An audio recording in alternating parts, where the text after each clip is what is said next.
Hungry Snacks Meals in the building. I wasn't even thinking about me being on the show. I wanted to produce something for them. Cool celebrity. Like if I went to the mall and stuff, people like, oh, The thing was, I didn't even know that anybody ever thought I was ugly. We look like twins almost. Okay. She really wouldn't be able Covering any more subjects related. So that's why you got the raw reaction. This is pathetic. It's pathetic.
Hey y'all! Hey guys! Welcome back to the Sweet Pea Diaries. It's your girl Sweet Pea, and I am back with another video. If you are a returning subscriber, welcome back to my channel. And if you are a new subscriber, welcome to the Sweet Pea Diaries. Be sure to like this video, share this video, but most importantly, be sure to subscribe to the channel. I have not said that in so long, you guys.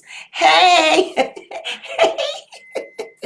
Hey, what's up, everybody? Please let me know if you can hear, if you can see, if you guys can hear. Hey, everybody, let me check in. Oh my God, look at you guys showing out. Everybody is here. CR, I love you and I miss you. Thank you so much.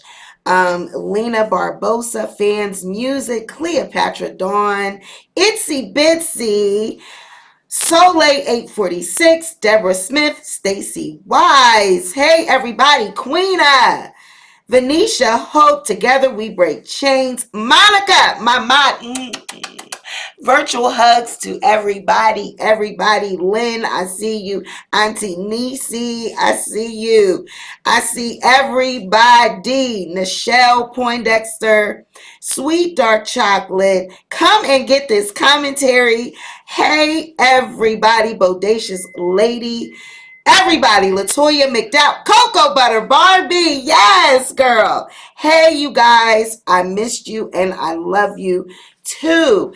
Vanderveer, got to shout you out as well. I love you and I miss everyone. So yes, your girl has been gone. I've been gone for quite some time. Yes, I have been gone for quite some time. I had a lot of personal stuff going on. So thank you guys for, being there. I read all of your, your messages today. I actually just got back on, on YouTube today. And I was able to see everybody's messages. So I'm trying to make this a little clearer because, we gotta be perfect.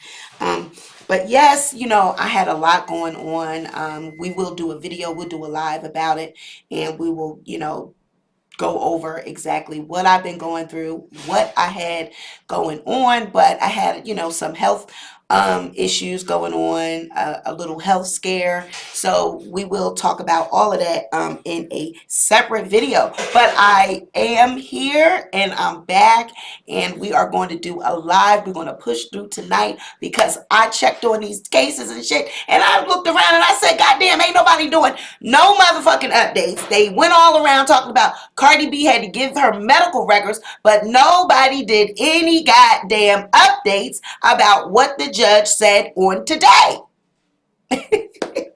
So, I have to come through with the official update and let you see the court documents, give you some real nasty ass receipts, because that's what we do over here. Nobody wanted to give an update. They want to talk about Cardi and talk about how, Cardi got to give her medical records. Tasha K and the team getting the medical records. They got to talk about this and that, but nobody came through with an update saying what the judge actually said about these medical records. He got them back from UCLA, and he basically said to Tasha K and the team, hell to the no, no, no.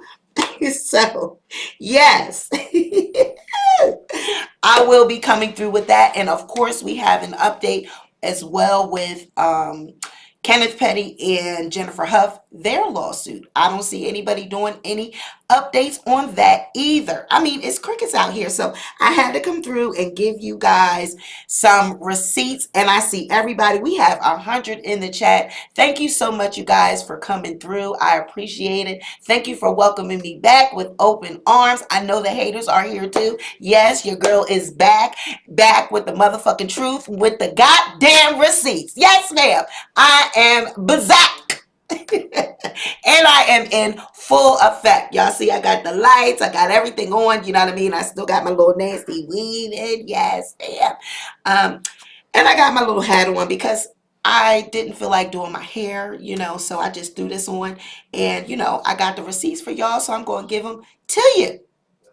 And also, I see that NeNe, God damn. Greg has not been how long Greg been dead, and NeNe is already holding hands. She's already out here dating. She got pictures of her and some man, honey. Who is that man? Who is him? So we're going to go over that and find out what I think about that. Greg was halfway. He had 1 foot in the grave and 1 foot out of the grave when he was alive. NeNe, I don't even know. NeNe is a young woman. She had no business marrying that old ass man in the first place. She know he wasn't giving it to her like he should have been. She probably was using vibrators and dildos, and she got tired of that, and so she needed her a real live man. And as soon as she put Greg in the grave, she went on out and got one. To me, I feel like she probably already been dating this man.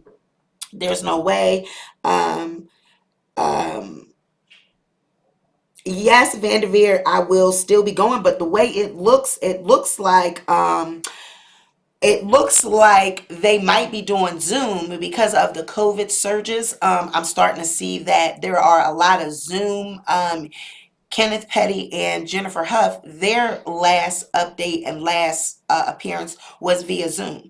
And we're waiting on those transcripts. I was busy and I was, going through my little stuff. So I was not able to attend the Zoom hearing, but they did have one. I believe we'll go over that.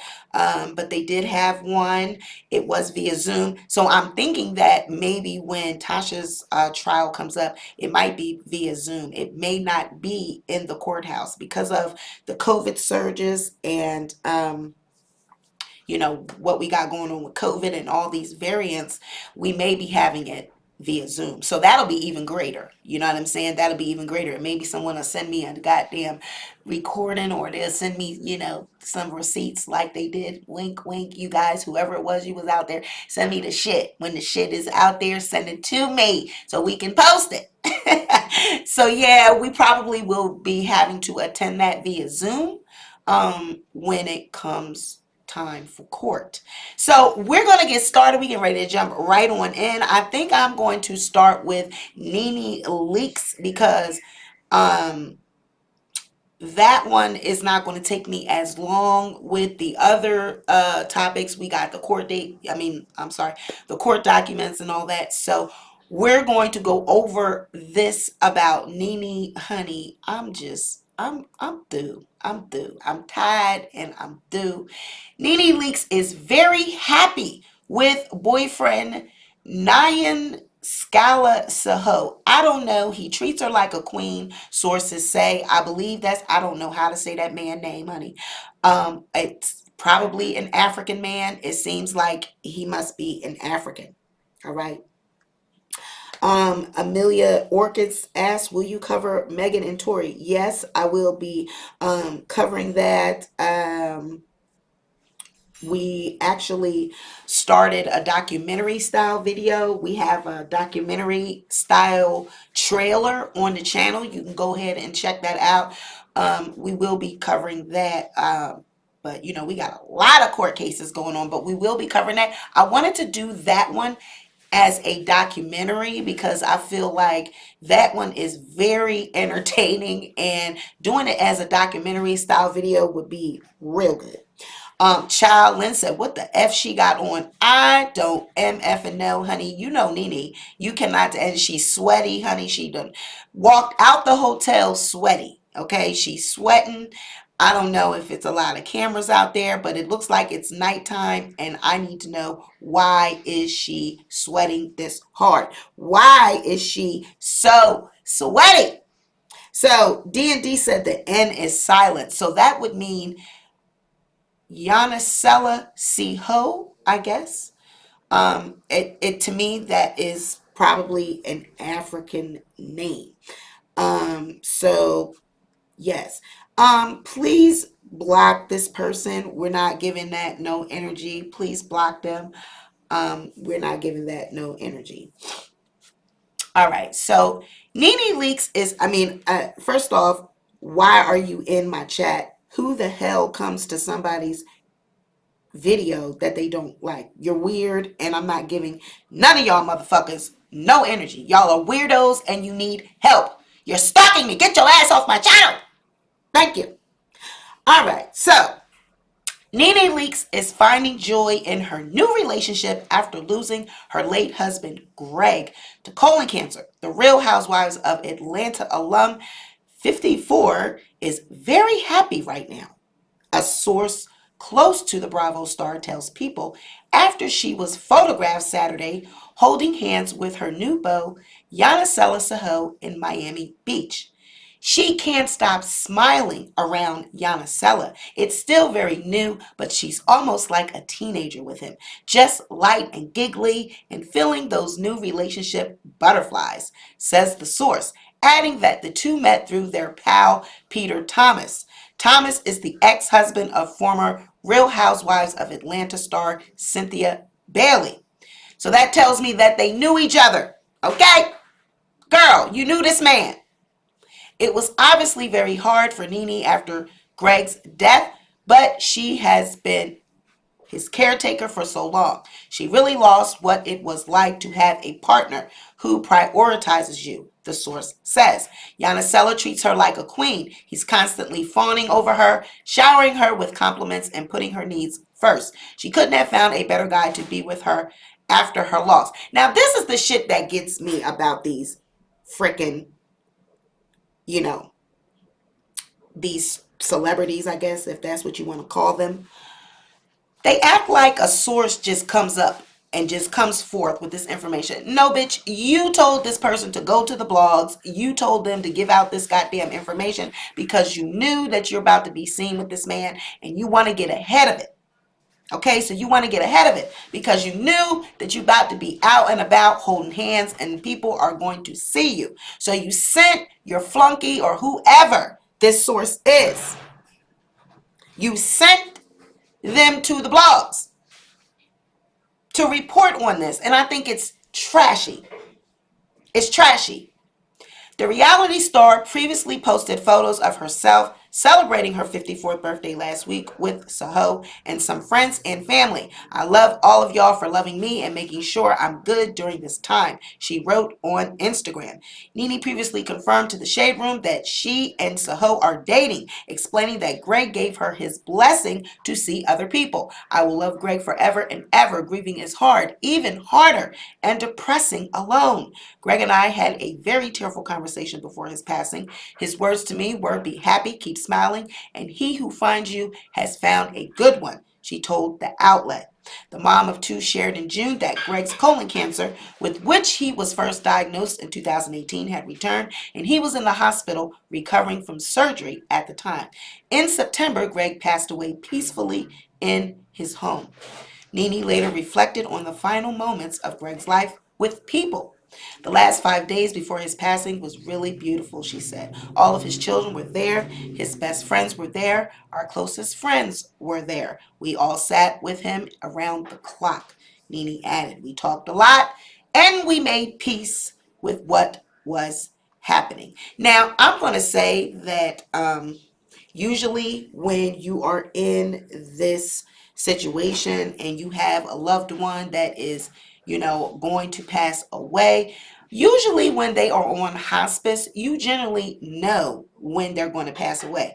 The hospice person or medical provider usually is able to tell when the person is going to pass away. So I don't believe that that's lies, that, the last 5 days were beautiful. I do believe Greg probably did say all of those things. I do believe that, he probably gave his wishes because he knows NeNe and he knows that this woman has been with this man and she has been dealing with being with an old man for many, many, many, many years. Okay? We know this. We know that NeNe has been dealing and living with Greg. He's old. He was old. But my thing is this, okay? The man, he has not been in the grave that long. I mean, honey, you could at least held out for 6 months. I mean, even maybe, 5 months, 6 months. You could have gave it at least 6 months. Or if you wanted to date, in my opinion, I wouldn't even have put it out there. Like, I would have kept it secret. I wouldn't have put it out there because it just looks shady. It looks, it looks like you've been doing this, sis. You've been doing this.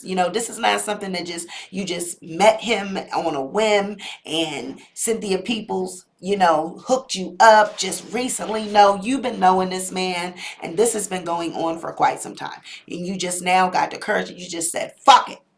He putting it down, honey. He doing the African boogaloo on that ass and she cannot handle it. She said, I'm putting it out there. I don't give a fuck. I don't give a fuck what y'all think. I'm putting it out there.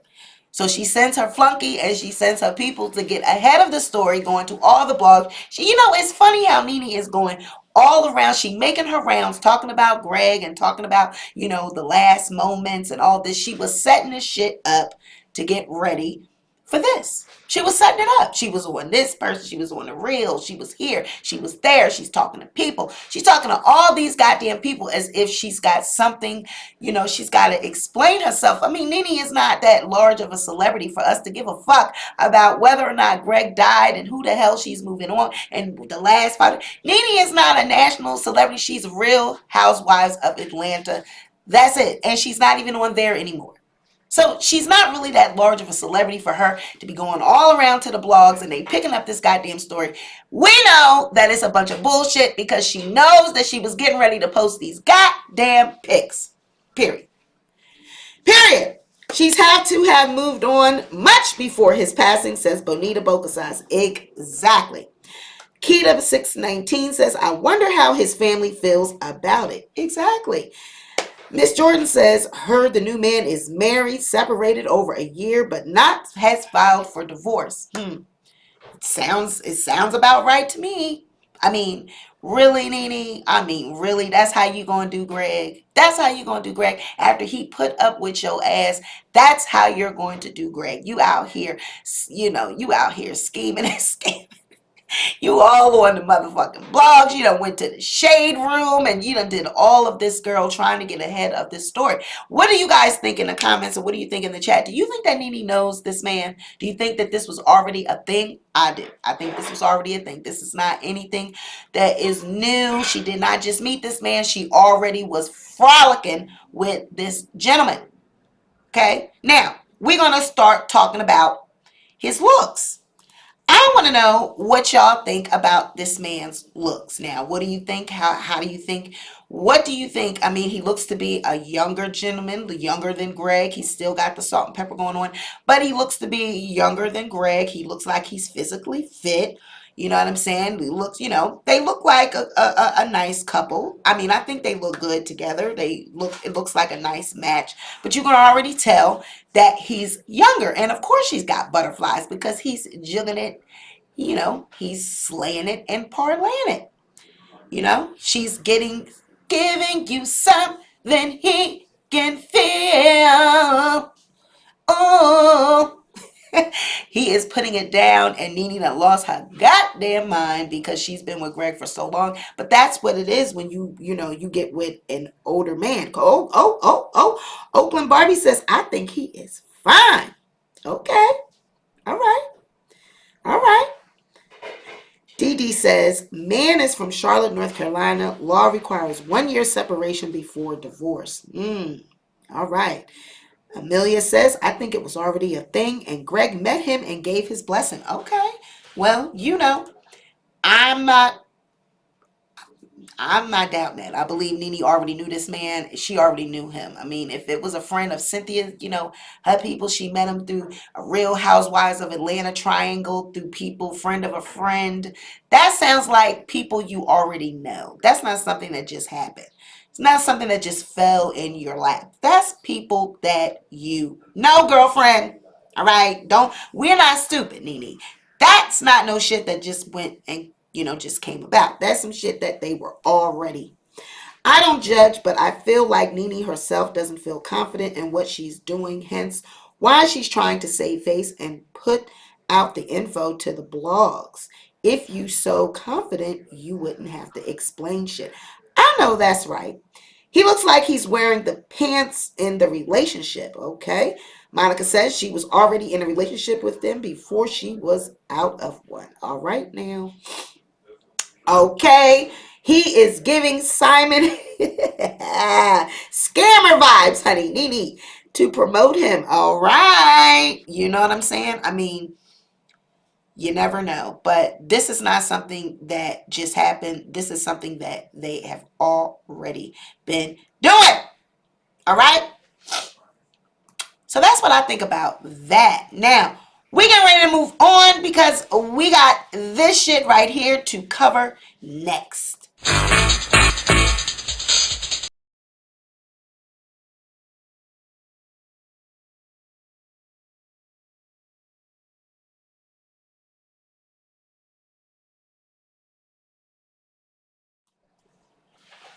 Honey, and I don't make.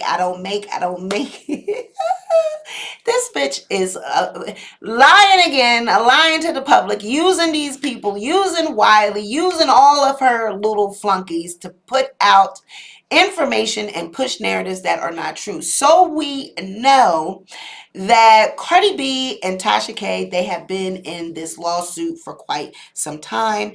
And we know that recently Tasha K asked the judge to do an in-camera review on Cardi B's medical records. She wanted the medical records pertaining to herpes and HPV to be sent in from UCLA directly to the judge so that he can review them in his chambers. She wanted an in-camera review done on these documents. Now, here is the paperwork. Here is a copy of the actual in-camera review that was requested by Tasha K and her attorneys. Okay. Now, let me get that document, and that is right here. Okay. So, in the court, Cardi B. All right. So, we have The order for production of certain of the plaintiff's medical records relating solely to the herpes and HPV testing done at UCLA. The matter of plaintiff's medical records came before this court at the pretrial conference on November 9th, 2021. Having considered argument by the defendants and for good cause shown, the court hereby orders as follows. Custodian of medical records, Center for Women's Pelvic Health at UCLA, and it gives the address. You are hereby authorized, directed, and ordered pursuant to the laws of Georgia and applicable federal laws, including but not limited to the Health Insurance Portability and Accountability Act, HIPAA, to produce the following records. Any and all medical records within your possession related solely to the testing for herpes and HPV for Bacillus Marlinus Almanzar, date of birth 10/11/92. The records specified above shall be produced to this court for an in-camera inspection as soon as possible. It is so ordered this 22nd day of November 2021 by William M. Ray. Now see, Judge, I want that motherfucker bitch.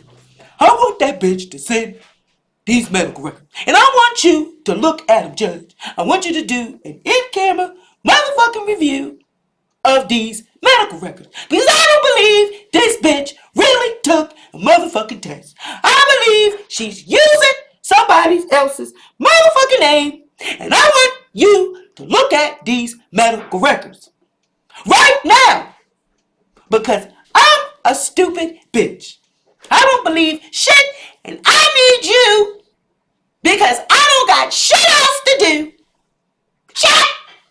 Get these motherfucking medical records! Get the motherfucking medical records out! Do you got a fucking copy? Did they send us one? What the judge say today? Now the judge came back today. I don't want to hear it, Olga! Fuck that shit! Put it back through! Put it back through! Fuck that shit, Olga! I don't want to hear it! Fuck that motherfucking judge! Fuck him! Fuck that judge! I don't believe shit! That bitch got to say! Fuck it! Now, after the judge sent this shit out, okay? He sent this. Now you are wasting. Now this is the shit that fucks me up, okay? I'm going to get into this shit. I don't give a fuck. Y'all can say my voice is loud. Y'all motherfuckers in the background, out there in the streets. Y'all can say my voice is loud. Bitch, it has to be loud in order to impersonate that heifer. In order to impersonate that heifer, my voice has to be fucking loud. Okay? Because the bullshit and the fuckery that is going on with this goddamn lawsuit, Tasha K should be ashamed of her fucking self. Sephora says she said that no. But we said that's what the fuck she said. Because we know Tasha K. We know that bitch. We know that motherfucking bitch. Shut! What the fuck?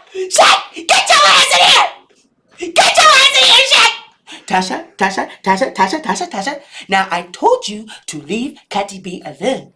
Don't be calling me and asking me about the motherfucking medical records. I told you to leave Cardi B alone. I told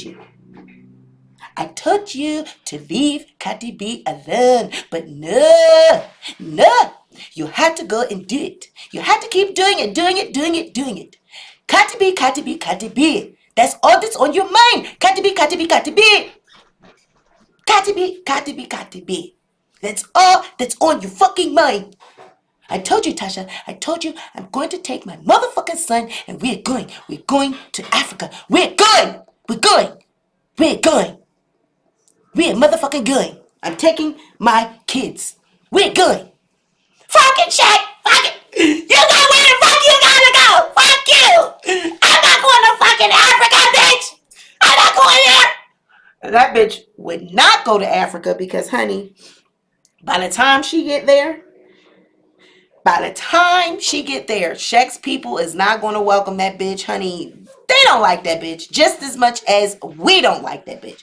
So I can't imagine that heifer going over to no goddamn Africa. Now, we have the response, okay? Now, the judge has responded. He's responded about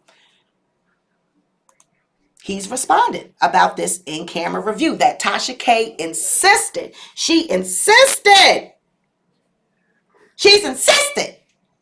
that he do this goddamn in-camera inspection. So today, okay, this was uploaded. Now, they filed this back on the 8th. The judge reviewed it, and they filed this back on the 8th, but we're just now seeing it. I'm just now noticing it. It was just now located today. They also have the transcripts.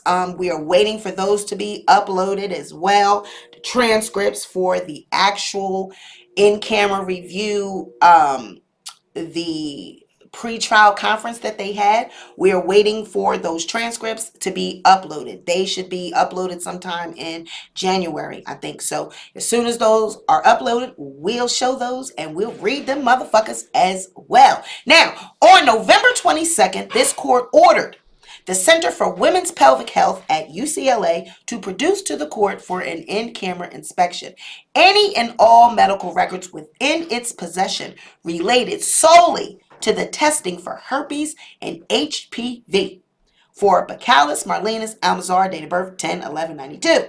Now that's document 178. However, of course, those documents are sealed because they are medical records, and due to HIPAA guidelines, that cannot be made public.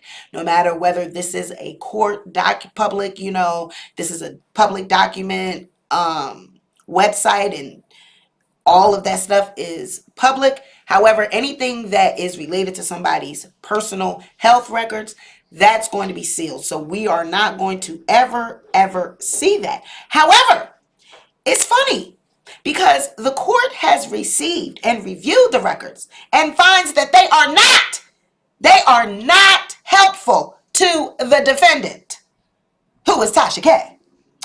I'm going to read that shit again. The court has received and reviewed the records and finds that they are not helpful to the defendant. Accordingly, the court will file the records under seal. At the plaintiff's request only, the court will release the records to both sides to be used at trial. Otherwise, the record shall not be opened except with permission of the district judge of the Court of Appeals. Shit. I can't motherfucking win shit.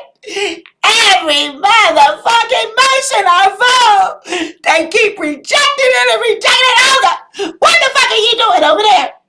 What the fuck are you doing over there? I paid you money, bitch, thousands and thousands of dollars. Oh my God. Every fucking motion is denied. What the fuck? Every fucking motion is denied, bitch. Why can't I fucking win anything? Fuck this bitch. Yeah, come on, Kacha, we're going. Let's go. We're going to the plane. Me and daddy and mommy, let's go. And the baby, we're going. Let's go. Come on, daddy, waiting. Let's go, Kacha, get your Birkin bag. Come on. Arriba, hey. And then we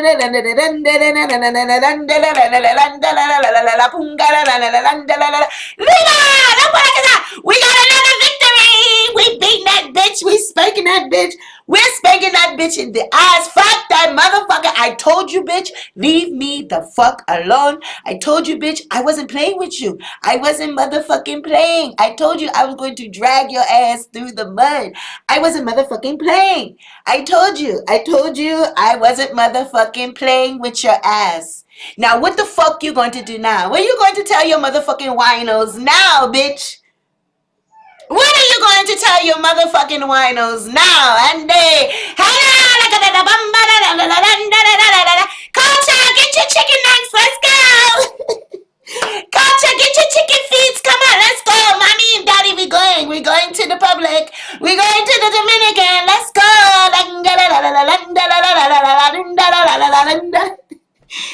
Bitch, You motherfucking tried it. You got the judge doing in-camera inspections, and this judge said this shit is not helpful to your case. It is not helpful. There's no reason for you to have it. There's no reason for you to review it. So we're just going to put it under seal. And if Cardi B wants to release it to you at the plaintiff's request only, the court will release the records to both sides to be used at trial. But that is only if the plaintiff allows it. That is only if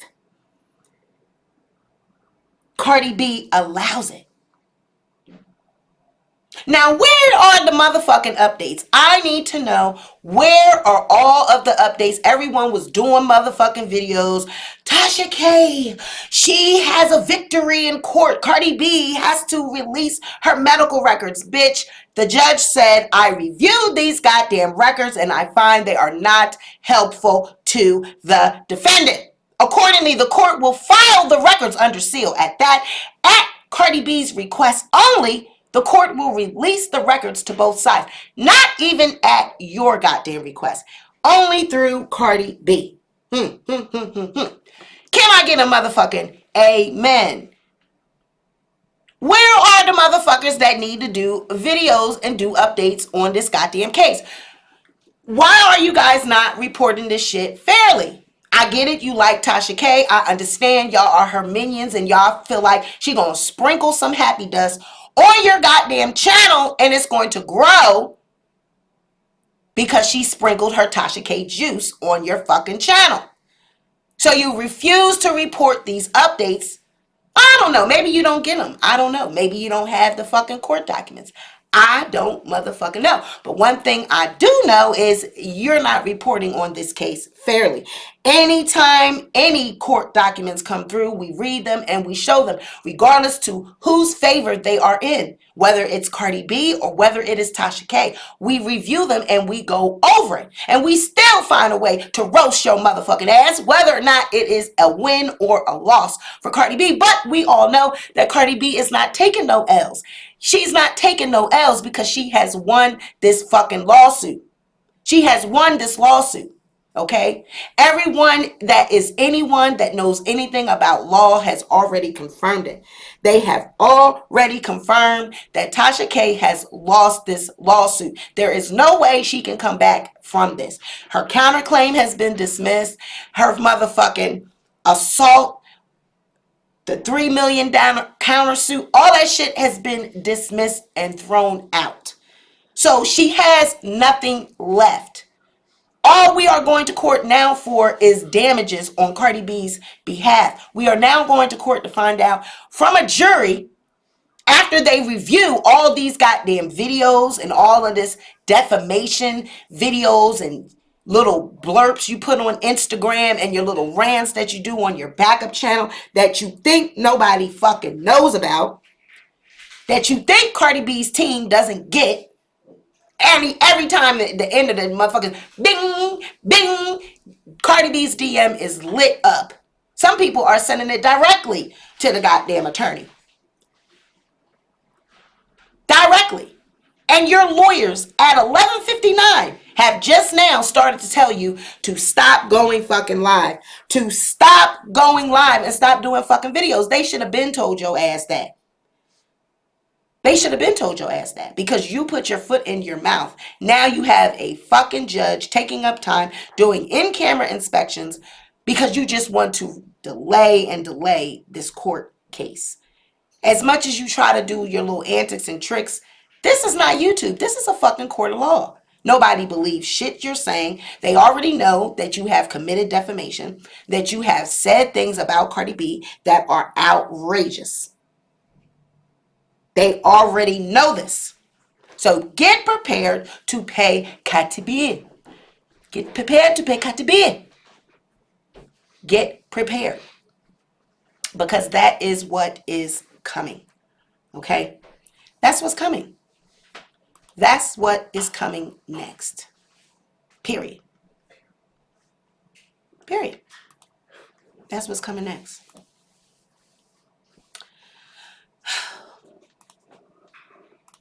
That's what's coming next. I mean, it's sad to say it, You know, I know Tasha don't really have the money. I mean, she can lie and tell people that it's just a little petty 75K, but it's going to be, we read the documents, it's going to be a little bit more than that. Cardi B suing for $500,000 as well as the 75,000. We're looking almost at $1 million plus that Cardi B stands to win from Tasha K if the jury should find in favor of Cardi B. And I mean, I don't see why they wouldn't. There's nothing left. Tasha doesn't have a counterclaim for them to consider. She doesn't have the assault claim for them to consider. So now what is left? I mean, just let's just be fucking honest, okay? I know we got people out here that don't like Cardi B.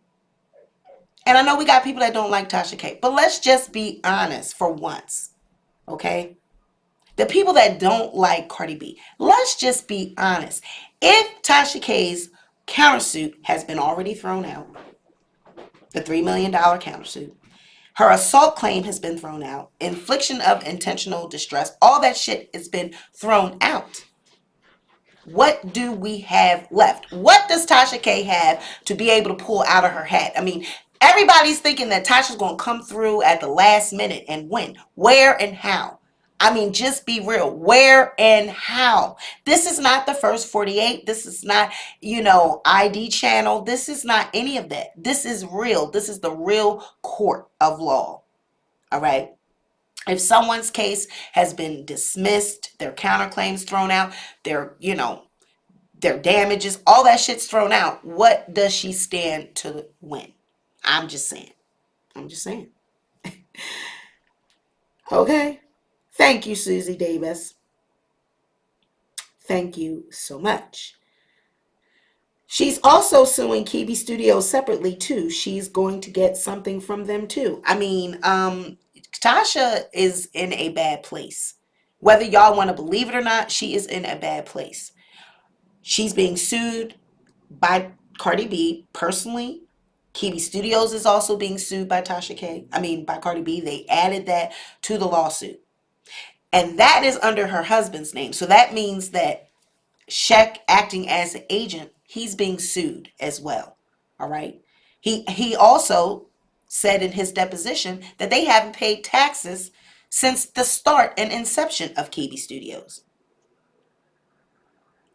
Okay. So where are we going with this lawsuit with Tasha K? Nowhere but to the fucking bank. She will be cutting Cardi B a check. And it will be at least for $1 million or more. We saw it. We looked at the paperwork. Y'all can look at the other video. It is in a previous video. I don't know which one, but you're more than welcome to look through the video and the videos and find it. We looked at the document that shows how much Cardi B is requesting. And it is at least $1 million. So that's where we're at with this case. And, I just wish Tasha K all the best, the winos, I wish you guys all the best, fuck this shit, I should have never did this shit, I don't know shit about a motherfucking interrogatory, I don't know shit about a fucking interrogatory, nothing, I should have never did this shit. Then Cardi, can you please motherfucking call me, girl, call me, can we just try to settle this shit, please, I'm sorry, I'm fucking sorry, I got ahead of myself. I mean, if she would just to say that, you know what I'm saying? I got ahead of myself, you know what I'm saying? I went too far, my pride got the best of me. What's wrong with that? I mean, I think a lot of us now, we are afraid to be vulnerable. We are afraid. I mean, all jokes aside, all the comedy and shit aside, Tasha got herself here. She finds herself in this place, as we all do, with consequences. What we put out there is what we get back. Sometimes what you reap is what you sow. I mean, all of the time.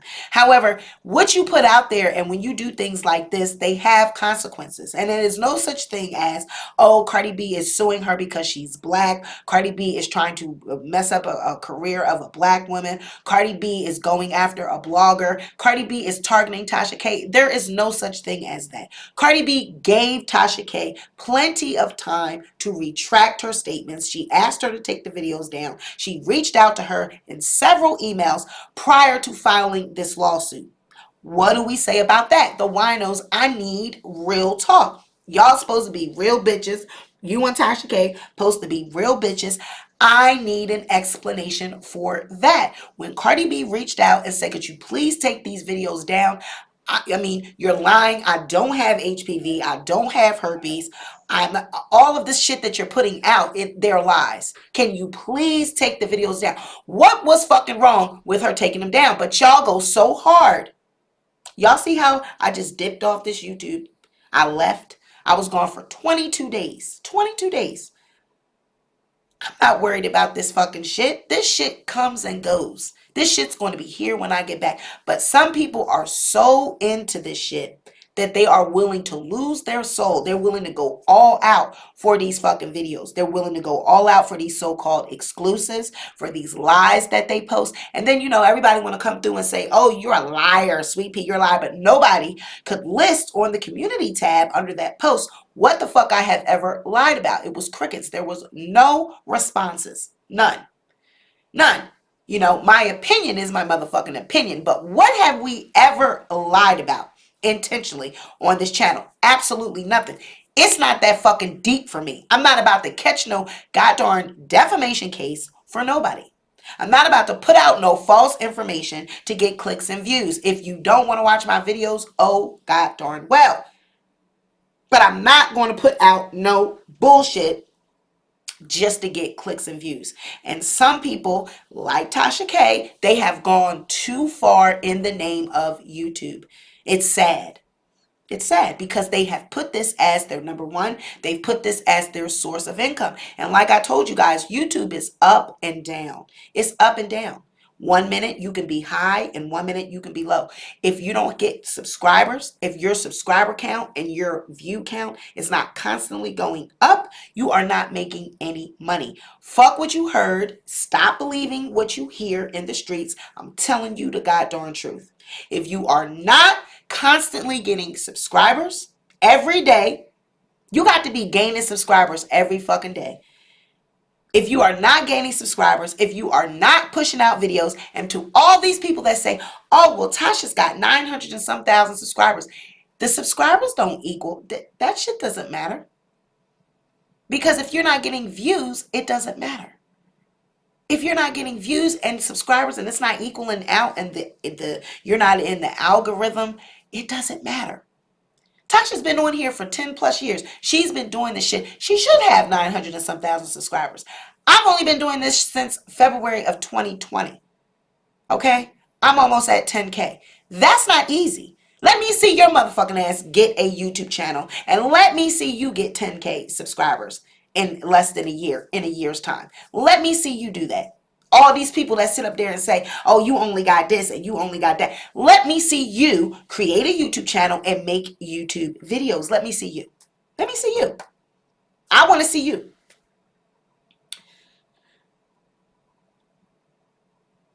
So Jerica James says, stop with the non-black. She's Afro-Latina. I have always said that black and brown, when they say black and brown, they mean Dominican, Puerto Rican, you know what I'm saying? They mean our Mexican brothers and sisters. So I've never said all of this, oh, Cardi is not black. She don't have the means to, you know, she can't talk for blacks and all this. I've never said that. You know, in my opinion, Cardi is welcome as a minority because she is of Afro-Latina heritage. I believe that she's Dominican, I believe it is. I'm not sure.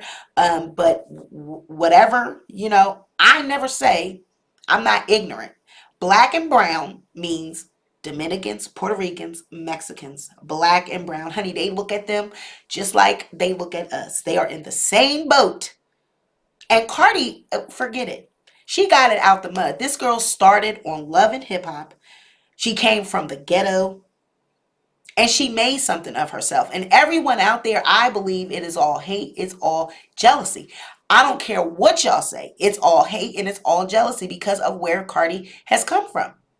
And y'all just cannot give her her props and give her her just due. But I bet you one bitch that will after this shit, and that's going to be Tasha K. Because once this is all said and done, she's not going to be able to do any more videos about Cardi B. She is not going to be able to post any more defamatory videos. And the videos that she has up, they have to come down. And no matter how long you try to leave them bitches up there for your winos to seem as though you are triumphant in court and you're triumphant and nobody can touch you because those videos are still up, you mark my words, that bitch is going to sneak those videos down. Those videos are going to come down when nobody least expect it. So keep checking that goddamn channel, and I bet you 9 to 1 that that bitch is going to take those videos down when she thinks nobody is looking. The same way she changed that goddamn name, Unwind with Tasha K, all cap lowercase to all capitals and all that shit. The way she made moves and got a goddamn internet channel and all this shit. The way she's putting all her shit on the internet. All of this sneaky shit. It is all being done as a direct result of this case. Mark my words. We don't got no reason to lie. It's fucking obvious. But all she had to do was take the damn videos down. Okay? Oh, God. What are these people being timed out? I mean, they just act up. They just act up in the chat. They are not grown. They're not adult enough. This is an open and shut case. How can you win this? You purposely, you knew these were lies when you told them. Star Marie told you that this shit was not true. You told Lovely T that this shit, it was a possibility that it wasn't true, but you wanted to go viral. You are on recording saying this. I don't understand it. I don't understand it. So, moving on, moving right along. You guys let me know in the chat, in the comments, what you think about this. I mean, there's no way. There's nothing for her to win. There's no way she's coming back. She's not coming back from none of this. She's going to have to pay Cardi B. All right? If she pisses off Cardi more, Cardi will get her own wine line. She's already got a vodka whipped cream. Sean Davy Way is here. Hey, Sean. Thank you for joining. I love you. Thank you so much. I love you guys. Hey, Sean. I missed you and I love you. Thank you for the love. I saw your comment. So thank you so much, and thank you for joining the show. All right, but leave it up to your girl to come through with a real update, with a genuine live. We got the receipts. We showing the proof. The judge has stated he don't give a fuck about this in-camera review. He doesn't give a fuck about these documents. He says that they are not beneficial to the defense. And, you know, shut the fuck up, Tasha K. They are not beneficial to this court case.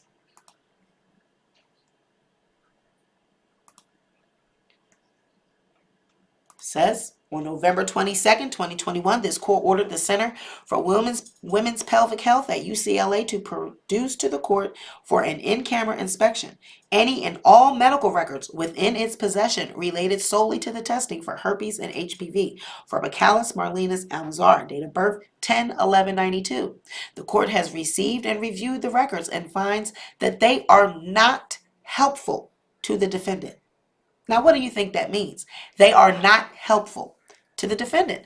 There is nothing that you can do with these records. Accordingly, the court will file the records under seal at the plaintiff's request only.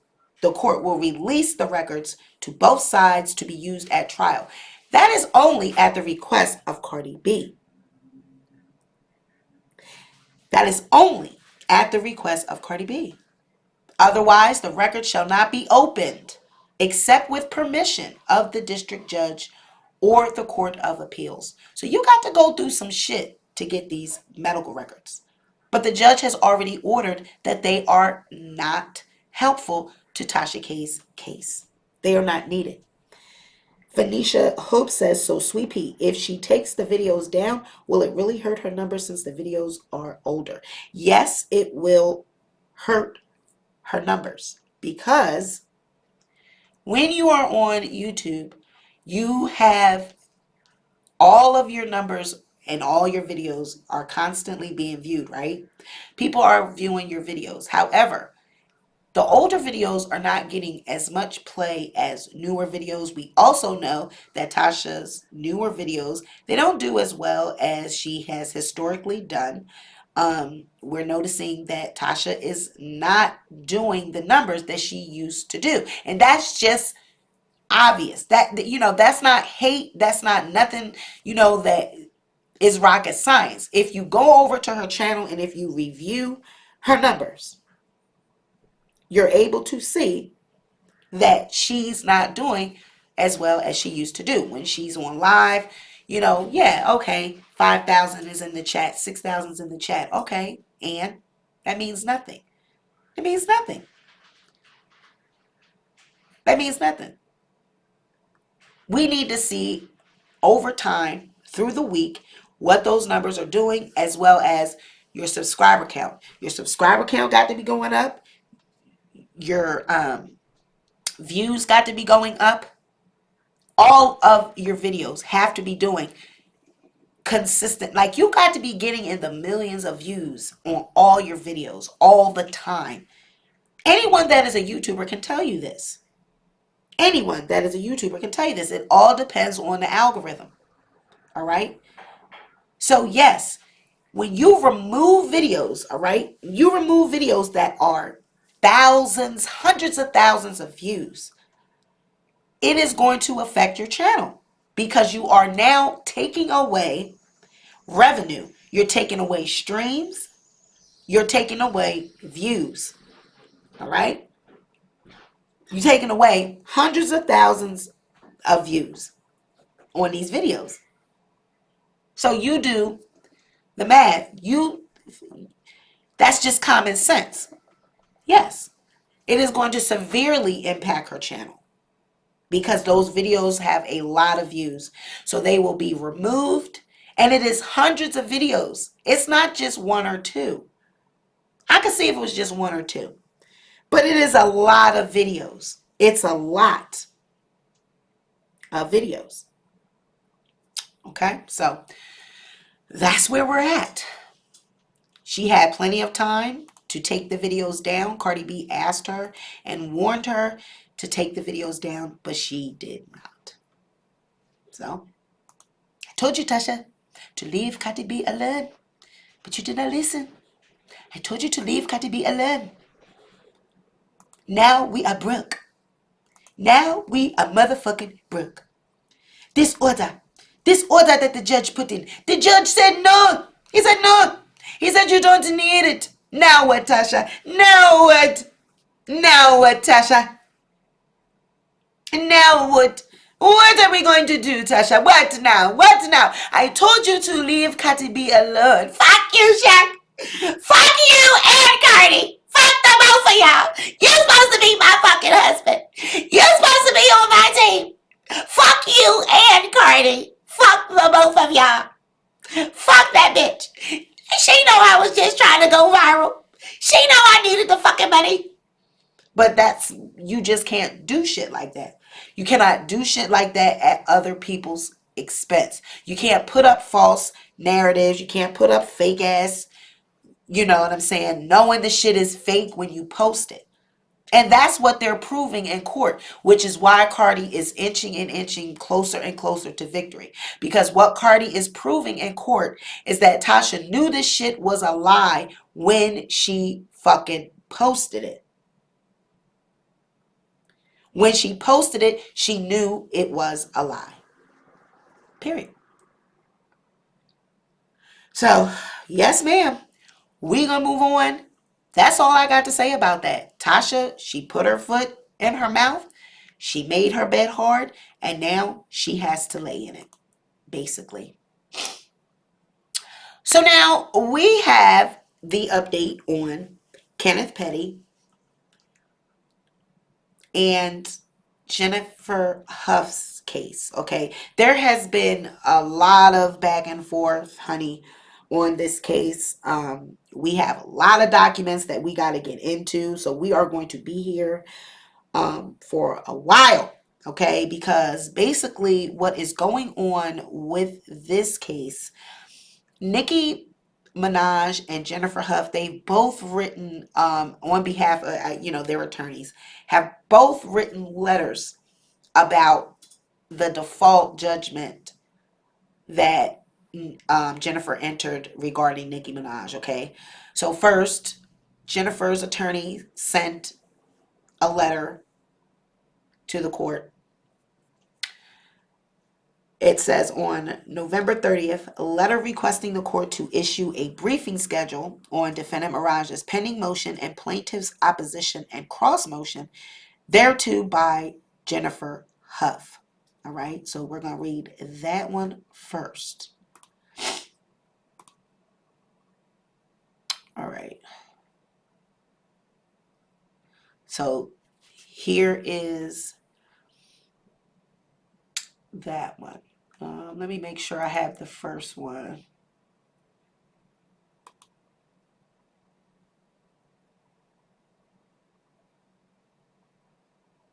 All right, so that's, yeah.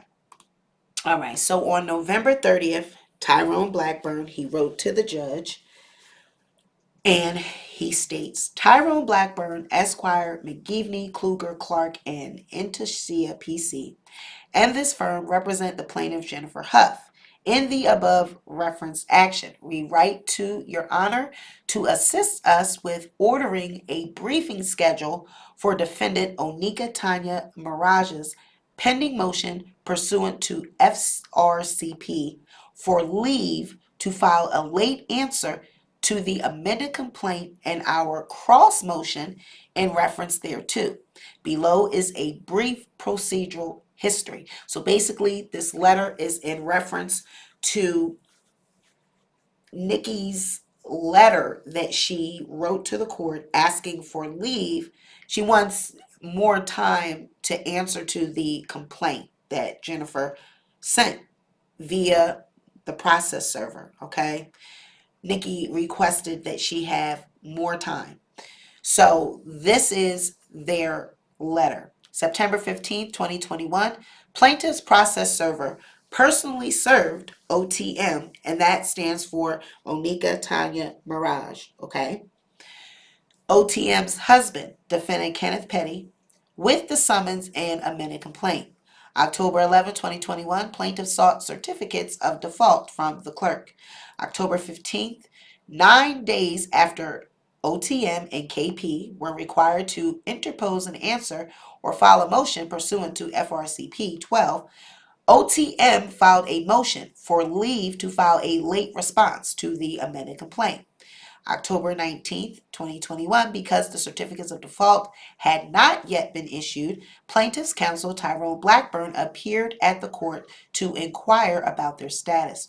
On the same date, the clerk issued a certificate of default against KP, but not OTM. The clerk advised that based upon OTM's counsel filing a notice of appearance, it was not issuing a certificate of default against her. A notice of appearance does not suffice as a response to a complaint. And I've been telling you guys this, and was nonetheless untimely. I've been telling you guys that a notice of appearance is a letter to file a late response and file a leave to file a late answer. That is not a response to the direct issuing of this lawsuit. Nicki Minaj and Kenneth Petty have still to answer to this lawsuit. When someone files a lawsuit against you, you are required to have an answer. What are you intending? Are you going to file not guilty, guilty?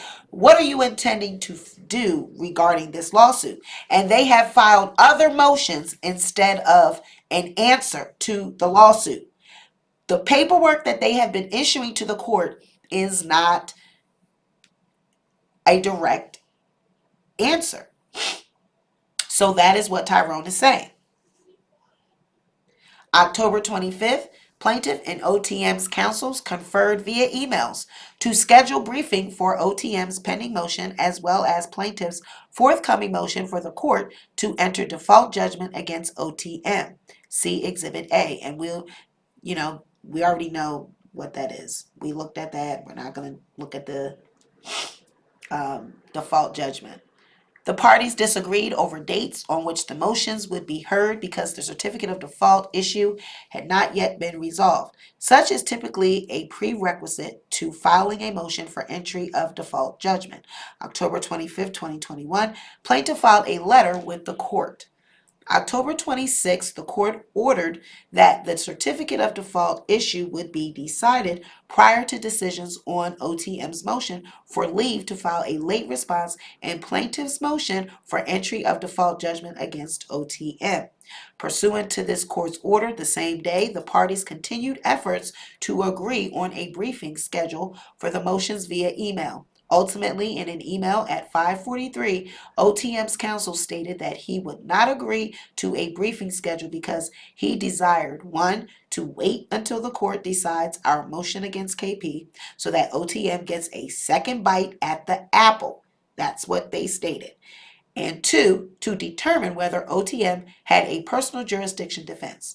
The message conveyed by the present version of Rule 12 seems quite clear. It advises a litigant to exercise great diligence in challenging personal jurisdiction, venue, or service of process. If that party wishes to raise any of these defenses, that must be done at the time the first significant defense motive is made, whether it be by way of Rule 12 motion or a responsive pleading. Briefing before the court is designed to ensure thorough exploration of issues and permit the court to make prompt, expedient decisions. Plaintiff cannot agree to permitting OTM to engage in a strategy to intentionally delay and or present the same issues repeatedly before the court. Plaintiff already failed to respond to the complaint in a timely fashion and seeks relief from this court from a default and or to file a late answer. Plaintiff is not also entitled to correct mistakes and or avoid the repercussions of failing to raise defenses, which are now waived. To avoid unnecessary court communication, plaintiff waited to contact OTM's counsel until our motions with respect to KP were fully briefed. On November 24th, 2021, we sent a proposed letter to OTM's counsel. OTM's counsel, however, refuses to agree to a briefing schedule until the motions against KP are decided for the following reasons. On reflection, this does not work for me because as matters stand now, I have two bites at the apple. If Petty's default is vacated, there is no way that you could possibly secure a default judgment against Nicki. However, if you prevail against Petty, she would not be bound by that decision. Indeed, defendants are entitled to engage in strategy, which is best suited to their clients, but doing so must avoid vexatious and frivolous motion practice. And I'm in agreement. I'm sorry, I have to agree with Tyrone in this instance. They responded, but they responded with the incorrect motions. They did not respond to the lawsuit. They responded with motions to appear. They responded with motions to allow for her for time for her to answer to the when they already had a deadline. And Nicki was trolloping all over social media. She had time to be on social media. She had time to be on Real Housewives, of Potomac doing the reunion. She had time to be boasting and bragging. She had time to be everywhere but in court, serving Jennifer and her attorneys with a motion showing what she intended to do about this lawsuit. Okay? She had all the time in the world. So I have to agree. I have to agree with this. If this was anyone else, if this was any other type of lawsuit between any other persons, just like they granted the judgment, the default judgment for Kenneth Petty, they would have answered it for Nicki Minaj. They would have entered it. So I just think that favoritism is at play here. And I believe that they're doing, can you give me something to drink? And I believe that, they are doing this because it's Nicki Minaj.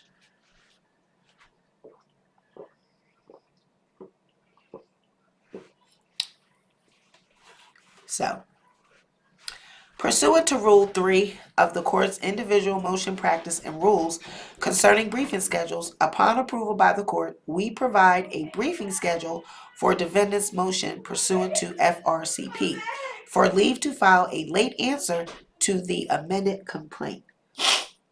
In addition to filing an opposition, plaintiff intends to cross-move for entry of default judgment against defendant. Plaintiff has already filed a motion for a certificate of default against defendant and advised the court of its intention to move for entry of default judgment against defendant. Accordingly, plaintiff respectfully requests the following briefing schedule. Opposition to defendant's motion for leave to file a late answer and plaintiff's cross motion for entry of default judgment served and filed on December 10th, 2021, and reply in further support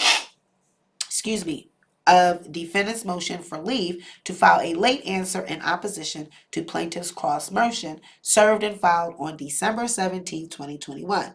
Due to disagreement over a briefing schedule, OTM required plaintiffs to advise the court of their preferred briefing scheduling, motion for entry of default judgment, including Local Rule 55-1, by December 10th.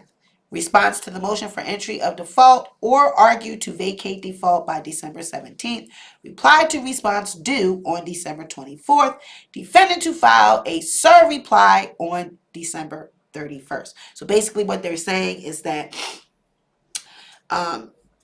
Jennifer is to reply to Nicki's response on the 10th and the 17th. She is to respond to that on the 24th. And then Nicki is to file a SIR reply by December 31st. So let's see if she keeps up with these deadlines. Okay. Plaintiff notes that OTM desires to withdraw her prior filed motion for leave to file late answer to correct defects, which is neither permissible nor agreed to.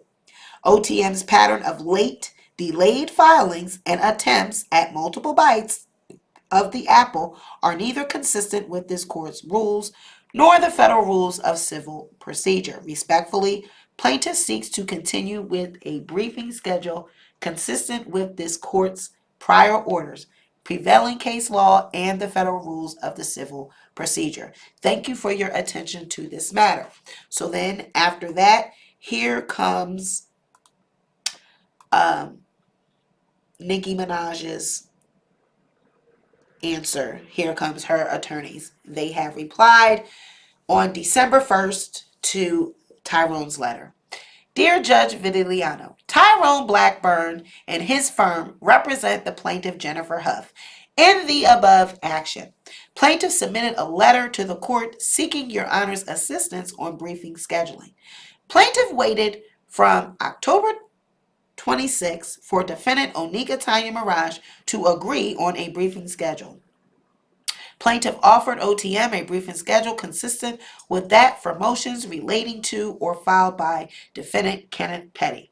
OTM responded, I may be better off waiting to see what the court does on your motion. If he grants your motion, I get a second bite at the apple based upon what I see you do. And that is not legally permissible. Like, girl, no. These emails are required to comply with the individual rules. Plaintiff continued attempts to reach agreement with OTM for more than a month.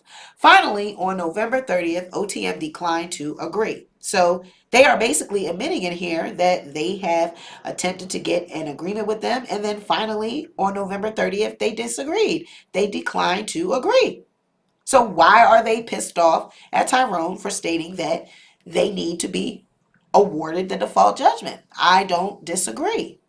Plaintiff advised she would file plaintiff's letter. OTM requested plaintiff include OTM's proposed briefing schedule. Today, OTM objects to plaintiff's letter. Rather than address a briefing schedule, OTM focuses on frivolous non-sequesters like whether the undersigned is discourteous or if plaintiff complies with the individual rules. The only issue to be resolved is the briefing schedule. Counsel will only address personal attacks if the court deems necessary. Plaintiff asserts OTM's letter demonstrates needless delay when, ironically, motions relate to whether OTM and or KP intentionally delayed responding to this complaint, giving rise to the motions for default. Plaintiff rests on her prior filed letter and seeks a briefly scheduled in accordance with the same. And actually, this letter is from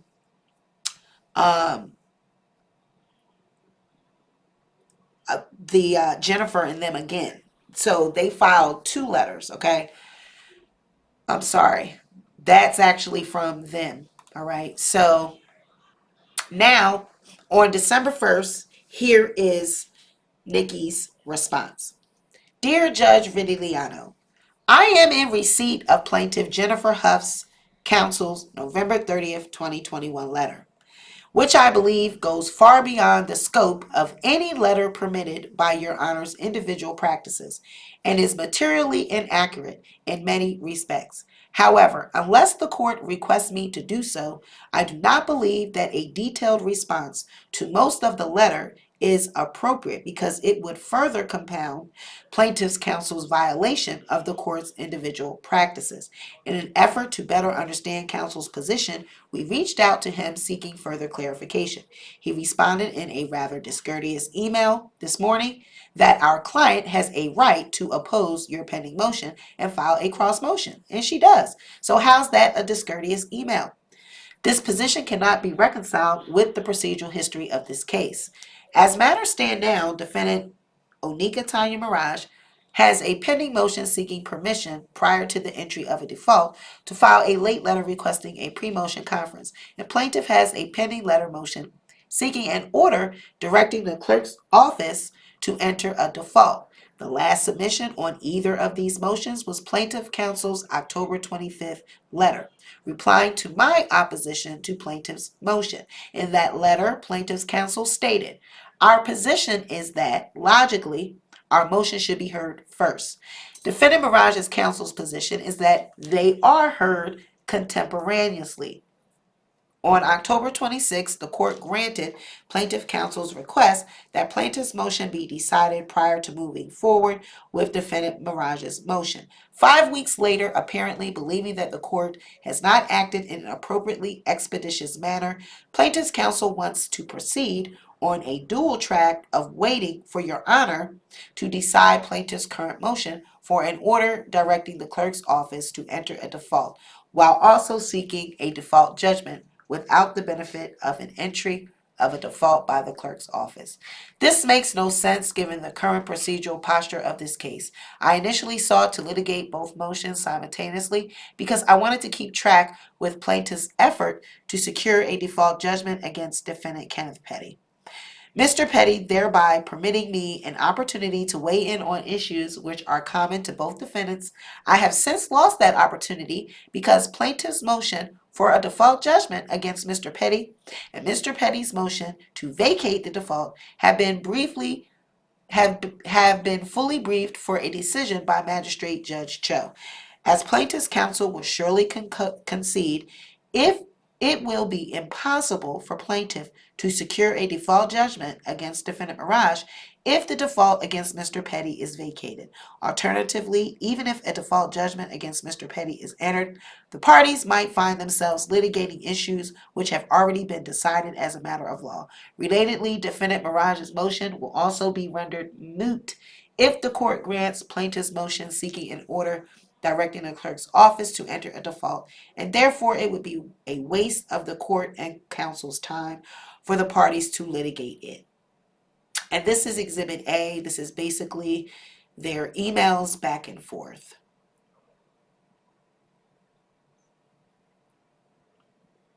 So it says, hi, Peter. And this is from Stephen Gordon.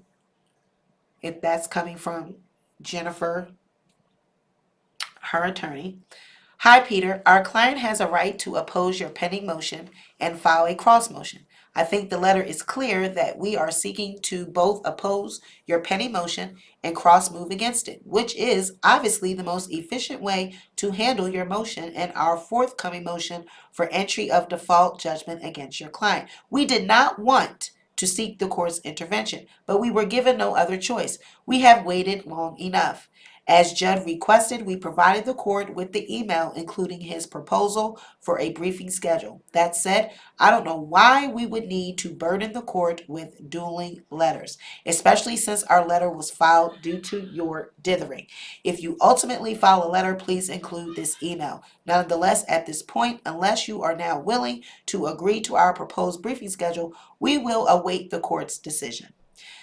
Hi, Stephen. I'm following up on the below. We need to respond to the court. So if we do not hear back from you by today, we will operate under the assumption that the below is not what you were requesting. Peter. And so then they sent back, Stephen. No, this is Peter again. Stephen, in your letter of today, are you asking the court whether we would consent to a briefing schedule for only your client's proposed motion? That is an issue we can discuss and I would think could be resolved without troubling the court. If you are talking about something else, which frankly I'm not 100% clear to us, then okay, but please let us know what you are asking. So to me, there is a bunch of confusion going back and forth with this case. I just feel that both sides are confused. You know, I feel like both sides are wasting the court's time unnecessarily, going back and forth with these goddamn letters and these emails. I really feel as though the court needs to intervene. They need to intervene and they need to answer these letters. They need to answer. It has been since the 1st. We are now at the 20th and there has not been any response. There has not been any response on behalf of the court. The judge has not issued a response to any of these letters, these emails, none of the exhibits, nothing that either side has entered. And quite frankly, I just feel as though this shit is dragging. It's just dragging out unnecessarily. We are now at 12:20. They issued this letter 12/1. We are now 19 days later and there still has not been a response by the court. In my opinion, the court needs to step in and they need to handle this between these two sides, this fighting, this bickering, this going back and forth. To me, it's just too much. To me, it's too much. The going back and forth and, this person writing a letter and this side writing a letter and this side writing an email, it is just too much. It's just too much. And I feel as though the court is wasting their time and everybody else's time by not responding. So I'm interested to know what you guys think about it. Drop in the chat and let me know. If you're catching the replay, drop in the comment section and let me know what you think. I mean, do you think that the judge is having, it's taking too long to respond? Do you feel like the judge should intervene and go ahead and give a response?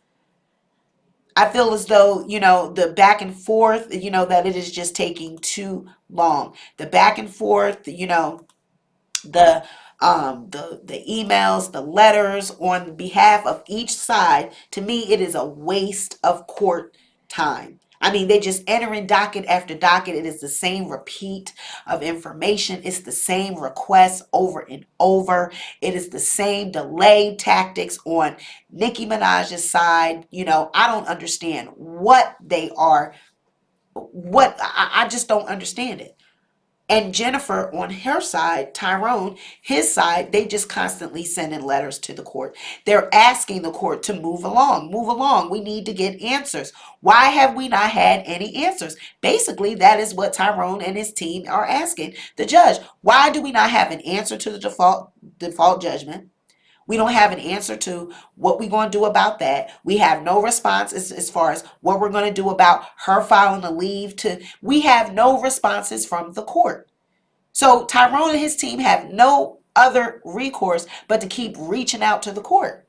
They have no other recourse but to keep reaching out. They basically, you know how you do, you try to nudge somebody and say, okay, all right, you know what I'm saying? You know, what's going on? You know, we've been waiting now for 19 days. We haven't heard anything. So I just feel as though, you know, they are wasting the court's time with all of these goddamn letters on both sides. But on the other hand, the court is delaying in their response. They are delaying in intervening. I mean, why isn't the judge standing up and intervening with this shit? It's too much bickering back and forth on behalf of both sides. Too much. Too much going back and forth. The judge need to stand up, be a judge. This Judge Vitiliano, I don't know, is he on payroll? Is he on payroll? Is he on OTM and KP's payroll? Because this man has been silent. He is not, he doesn't respond. We are still waiting on his response to motions that have been filed 2 months ago. So yes, I saw someone state that, are we on December updates? Yes, this is updates. These are updates for December. This is the latest updates that we have for this case, and it's still no response. It's still nothing. This case is still in limbo. We still have no answers. We are still at square one. We are right where we started. We have no victories on behalf of either side. So all the cap, all the gaslighting, y'all could just stop right now, because we have, neither side has any victory. Neither side has an advance over either one.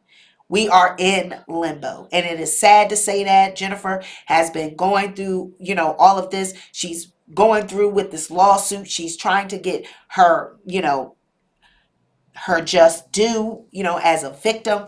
And she is just being, I mean, it's just waste of time. And then on Nicki Minaj and Kenneth Petty's side, I can say on their behalf, the judge is not answering about what he's going to do about these default judgments. So they're in limbo.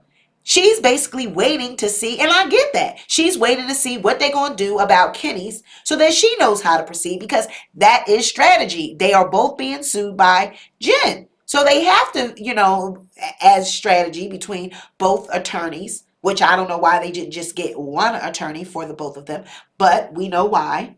We showed you why, because Nicki's being sued for one thing and Kenneth is being sued for another thing. So they have two attorneys. So, I mean, on both of their sides, I believe that the judge needs to just take charge. He needs to answer to these goddamn motions. I mean, is he in chambers? Is he coming to work? Are the taxpayers paying this judge for nothing? Is he coming to work? Judge Vitiliano! Judge Vitiliano! Italiano! Are you coming to court? Judge Vitiliano! Italiano! Bellissimo! Is he coming to court? Jerica says, when you're innocent, you don't need strategy. Okay.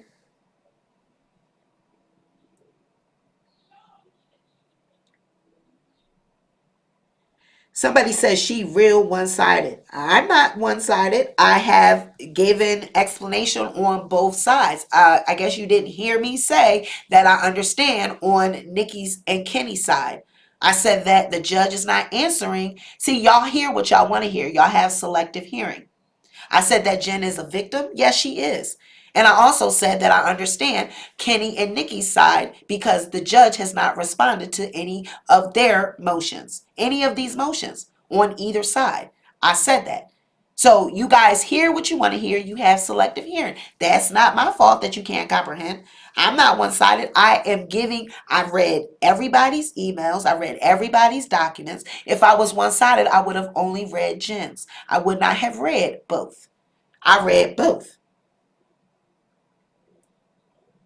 Okay. So BJ said they just had a hearing in December. They have court next month. What are you guys talking about? We said that. We said that they have a hearing in December. We said that. They had one December 8th and we're waiting for, we said that. maybe you didn't catch it in the beginning. We are waiting for the actual transcripts. We said that. Here is the actual proof because I come through with receipts. Here you go. Here's proof that shows on 12/8. Here's the minute by minute, but they don't actually have it for us to click on and review it because this was actually the Zoom information. And I said in the beginning of this video, if you were listening, I said in the beginning of this video that I was medically going through something, so I was not able to attend the hearing on 12/8, and we are waiting for the transcripts. So please, if you're going to say something, please repeat and say what you know, the real shit. Say what the fuck I said. Don't come through on your bullshit. Be an adult. Be an adult and be honest. Okay? Be an adult. I have read everybody's damn court documents. I read Nicki's court documents. I read Jen's court documents. It is not my fault that you guys have selective hearing. I read everybody's documents. Sorry. And I stated that Nicki Minaj, what do you want me to do? I'm not going to kiss Nicki Minaj's ass. And I'm not going to kiss Kenneth Petty's ass. And I'm not kissing Jennifer's ass. I know neither of these people. I'm giving the update the way I want to give it. And if you don't like it, you can kindly exit and you can leave. Period. Period. I stated multiple times that Nicki Minaj and Kenneth Petty, I can definitely understand their frustration because the judge is not answering to their motions. I stated we have been waiting for 19 days. Okay? There has not been any. Now, on 12/8, they had the motion, right? Yeah. And then we just read the goddamn document, first motion for default judgment by Jennifer Hough that was submitted 12/17 afterwards. And we are waiting for Nicki's response on 12/31. I stated that. It is not my damn fault that y'all can't hear and you can't comprehend. Stop coming at me with your bullshit. Now stop acting up in the chat. But you said the judge is taking a long time, or are you talking about the emails between the attorneys? I'm talking about all of it. The judge is taking too long to respond to either side. He is taking too long. They've been submitted their information. Nicki been submitted her request to file leave to issue her response. The judge never responded. Either one. And I stated that I can understand both sides' frustration because the judge is not responding to these documents. Now, what do you want me to say? I'm not kissing nobody's ass. I don't know any of these people.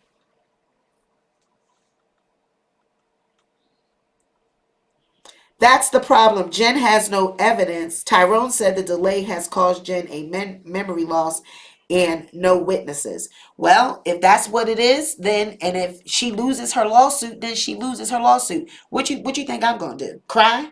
I don't know this woman. I don't know her. I don't, and that's what is wrong with half of the population today. Y'all are too invested in these people. I'm giving you an update, whether you want it or not, whether you care for it or not. You're too invested in these people. You do not know these people to be getting so upset about what anybody's opinion is. We are all entitled to our opinions and beliefs. I'm talking about you saying it was taking a long time and I'm a grown woman. You're the one getting in your, honey boo, I'm not getting in my feelings. I don't care about you or any of these people. You can go and you can leave. You can exit stage left. I don't care. As I stated, I don't know where you, what do you need me to speak in Spanish? Do you need me to speak in Mexican? I said, the judge is taking too long to respond to these motions on both sides. Where are you getting, where you at? Where are you at? They are taking too long. And in my opinion, there's some favoritism going on, period. And that is my opinion, and I'm entitled to it. If you don't agree, move out. Go away. I have been on bed rest. I have had medical issues going on, and I am not about to get stressed out about y'all weirdos coming through acting like you know Nicki Minaj and you know Jennifer. I'm not doing it. So you about to be blocked.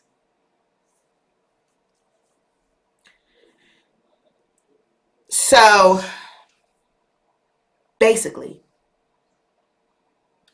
now closing statements, closing arguments. We are waiting for the actual what you call it, the transcripts from 12/8 to be loaded, and then sometimes they load the visual transcripts and it'll be in writing, and then we'll be weight loss with Jess. Why do you say that? I'm curious. Why do you say what? BJ, please leave.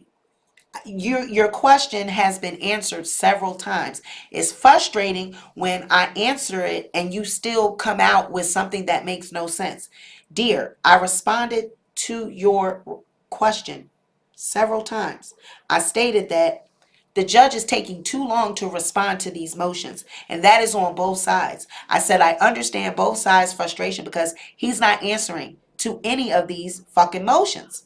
And this Zoom conference, this Zoom hearing, if he answered to it, why do we have Tyrone coming back with another declaration on behalf of Jen on the 17th? There would be no need for that if he handled his business.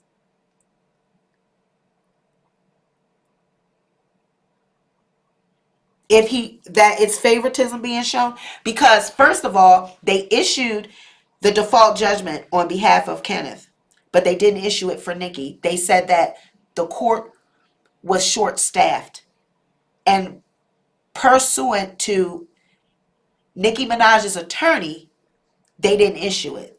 I mean, where do you do that at? You actually admitted and stated that pursuant to Nicki Minaj's attorney stating that they entered in a request to file a motion for leave for her to answer to the complaint.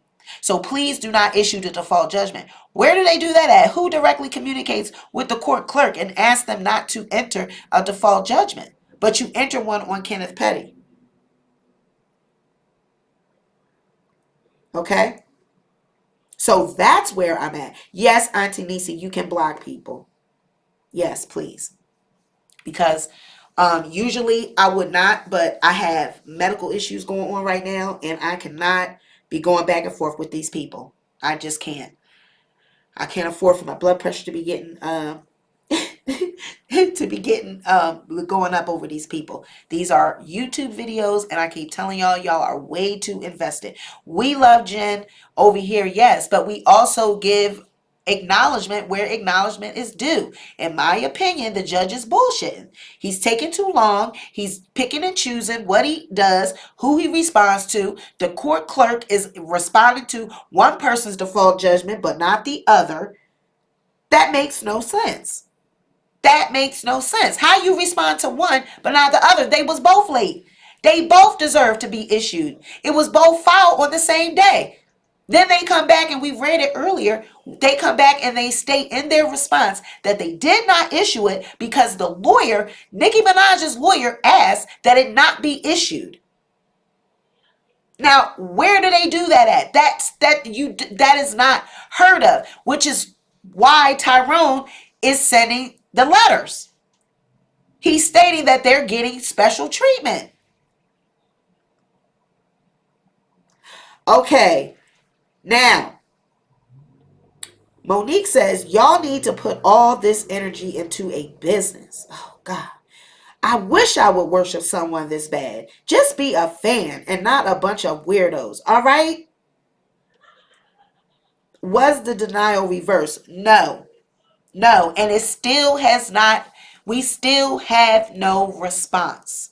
We have no response to Nicki's. They issued Kenny's, but then they appealed it or they went up in the arms about it. We are waiting for the judge to respond. That's where we're at. The same way we are in limbo with Tasha and Cardi's case, we are in limbo with this shit. We are sitting here waiting on this judge to make a move. We are 19 days in from this fucking letter that they submitted. They had a Zoom call, which must have didn't result in much because Tyrone still issued a first motion for default judgment on December 17th. Shall we take a look at that? Let's take a look at that. Now, memorandum of law in support of plaintiff's motion for entry of default judgment against defendant Onika Tanya Mirage. Preliminary statement. The court should grant plaintiff's motion for judicial default. On August 13th, 2021, Jennifer Hough initiated the instant action. The process server Robert Diaz personally served defendant KP with the summons and amended complaint, which was filed September 15th.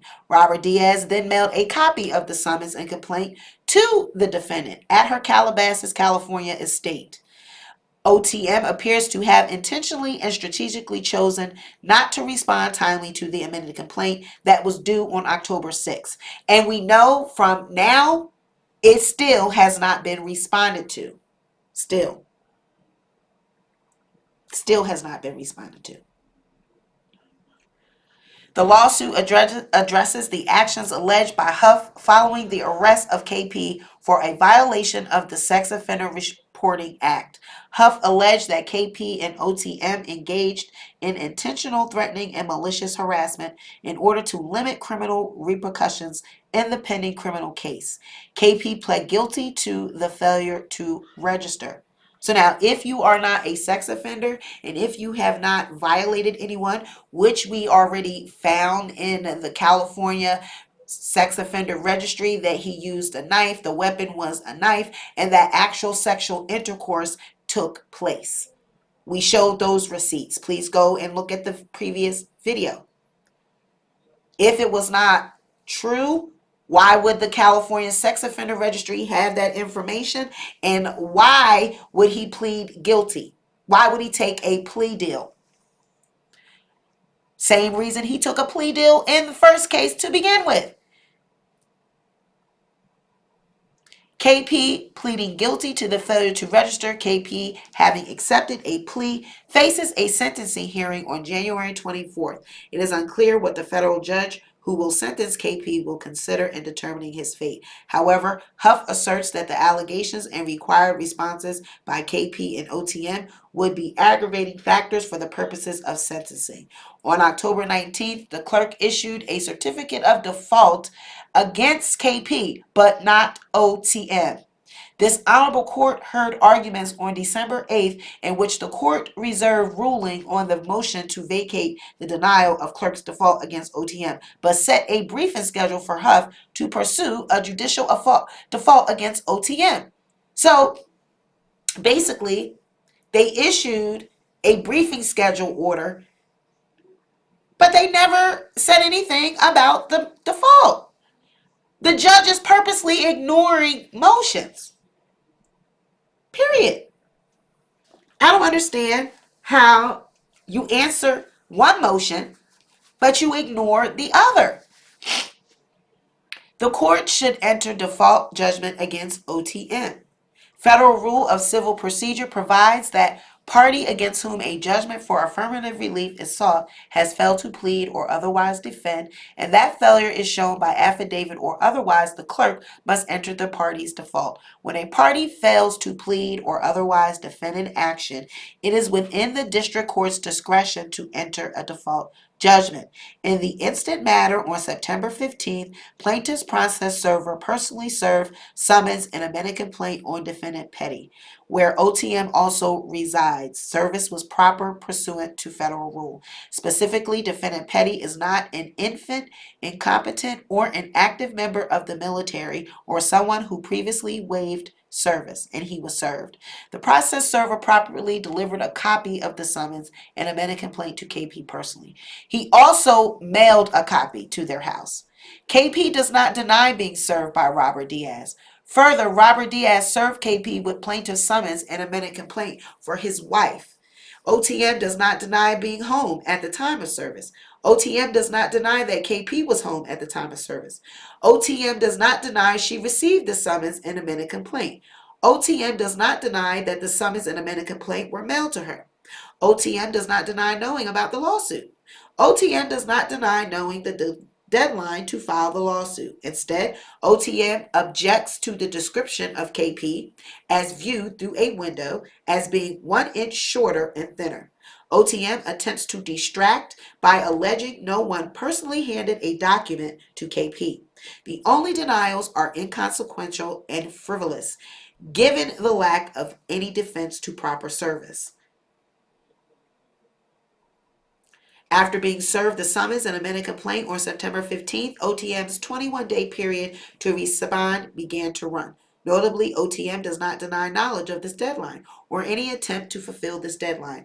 OTM's deadline was October 6th to answer the amended complaint. OTM does not dispute knowing this deadline or that she missed the deadline. Plaintiff did not rush before submitting a request to the clerk for issuance of a certificate of default judgment. 5 days elapsed. Only after a motion for clerk's default was filed against OTM did she choose to try to permit an attorney to represent her in this case. Undeniably, OTM failed to timely respond to plaintiff's amended complaint or otherwise defend the action. Unlike typical litigation, this case garnered significant media attention when it was commenced on August 13, 2021, with multiple news agencies seeking comment from KP and OTM at the time of filing. This court need not speculate. OTM does not deny. OTM made a strategic choice to delay this matter and avoid responding, not because she didn't know about the case or the deadline, but because she chose not to respond. OTM's excuses include that KP is not exactly as described by the process server. OTM asserts she meant to hire an attorney but did not. There is no reason to hire an attorney if there is no awareness of the lawsuit or service of process. And that's exactly what I said. If you didn't know about the lawsuit, why you need an attorney? Right? In the context of deciding whether a litigant's default was willful, the Second Circuit willfulness to refer to conduct that is more than merely negligent or careless, but rather than is egregious and not satisfactorily explained. Thus, defaults have been deemed willful, where, for example, defendants appear to have intentionally evaded service or offer flimsy or incredible excuses. So, basically, they're saying that Nicki Minaj's failure was willful.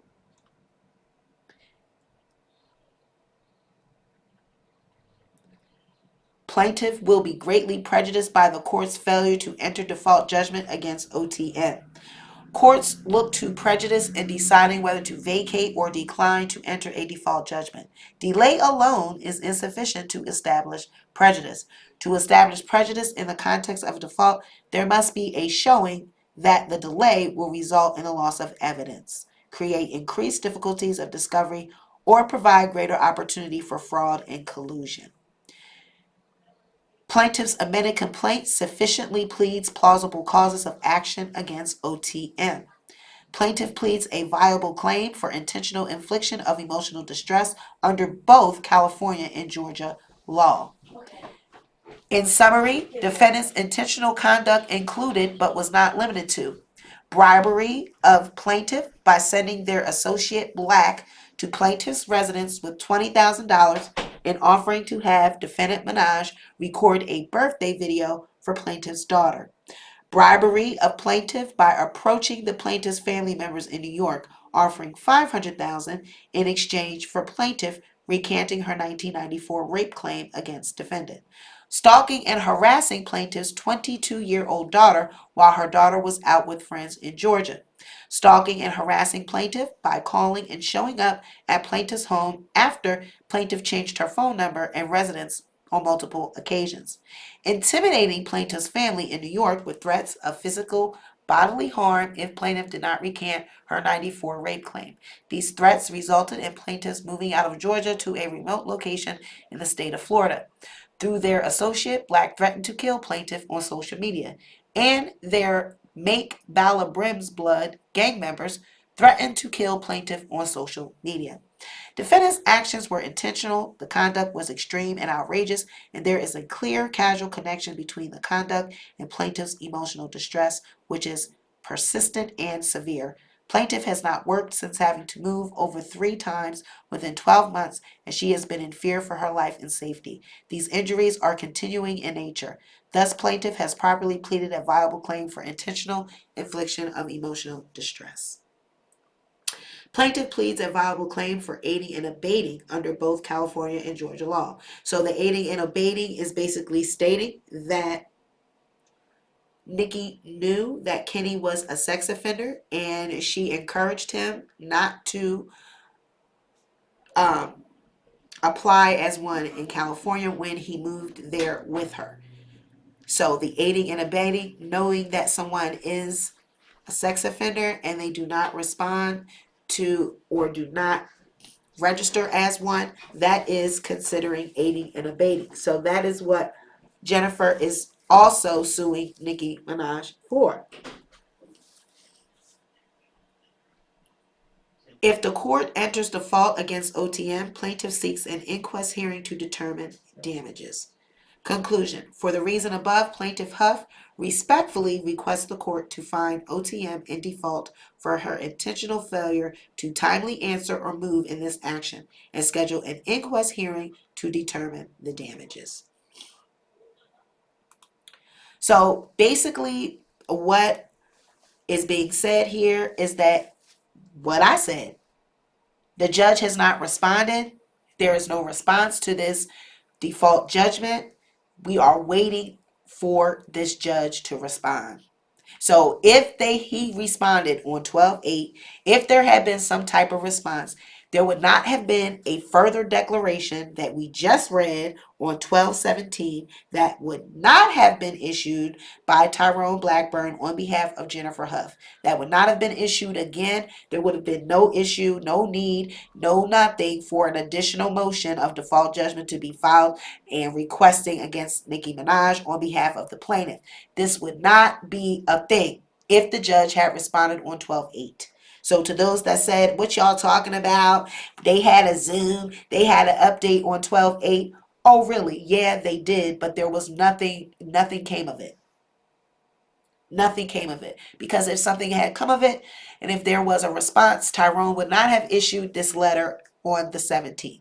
There would not be any declaration. So now, Nicki Minaj has until the 31st to respond to these complaints. She has to the 31st. When we read that earlier. So that's where we stand. Nicki has until the 31st, and we are still just waiting to hear what the judge has to say. We are in limbo. We are just in limbo. Yep, and a person says now Nicki's lawyer has to respond. Exactly. And they have until the 31st of December. Okay? So that's all I got, you guys. We have been at this for about 2 hours. Thank you so much. All of the new subscribers, everyone that has stood by me, that has waited on my return, that subscribed to the channel while I was away. Thank you guys. Like I said, I will be doing a live. We'll be going live shortly, and I'll discuss basically what I was out, why I was out, and what has been happening in my life. Okay, and when you come to that live, you please be respectful, please be courteous, and please, if you don't have anything respectful to say, please do not say anything at all. Anyone that is discussing and being vulnerable about their health and anything personal, regardless whether you like me or not, please be respectful, because you're going to attend because you're nosy. You're nosy, and y'all motherfuckers stalk me. Y'all know when I go live. Y'all are subscribed to my channel, so thank you for giving me views. Thank you for giving me subscribers, because y'all add to my money monthly. So thank you. All right, so that's all I got. I ain't got no more. We are out of here. Thank you for joining. This has been another edition of the Sweet Pea Diaries. We out, y'all. Love you. Bye.